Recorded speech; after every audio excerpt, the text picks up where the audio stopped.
হাই friends, মই মুনমি হাজৰিকা মোৰ অন্য এটা ভিডিঅ'লৈ আপোনালোকক স্বাগতম জনাইছোঁ। সো ফ্ৰেণ্ডছ, আজি আমি আলোচনা কৰিবলৈ লৈছোঁ বৰ্তমান অসমত কেইখন ৰাষ্ট্ৰীয় উদ্যান আছে আৰু কি লিখা এই কুৱেশ্যনটো উত্তৰ 2021 চনৰ পৰা বৰ্তমান অসমত 7খন ৰাষ্ট্ৰীয় উদ্যান আছে।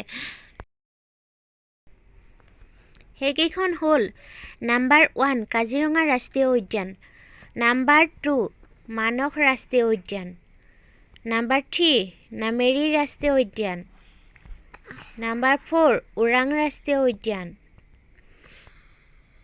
নাম্বাৰ 5 ডিব্ৰু-চৈখোৱা ৰাষ্ট্ৰীয় উদ্যান, নাম্বাৰ 6 ৰায়মনা ৰাষ্ট্ৰীয় উদ্যান,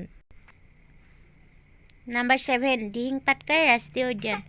সো ফ্ৰেণ্ডছ, ভিডিঅ'টো যদি ভাল লাগিলে লাইক কৰিব, কমেণ্ট কৰিব, শ্বেয়াৰ কৰিব আৰু এনেকুৱা ধৰণৰ ভিডিঅ' পাবলৈ মোৰ চেনেলটো প্লিজ ছাবস্ক্ৰাইব কৰি ৰাখিব। সো ফ্ৰেণ্ডছ, আজিলৈ আহোঁ পুনৰ এটা নতুন ভিডিঅ'লৈ আপোনালোকৰ মাজলৈ আহিম। আজিলৈ ধন্যবাদ।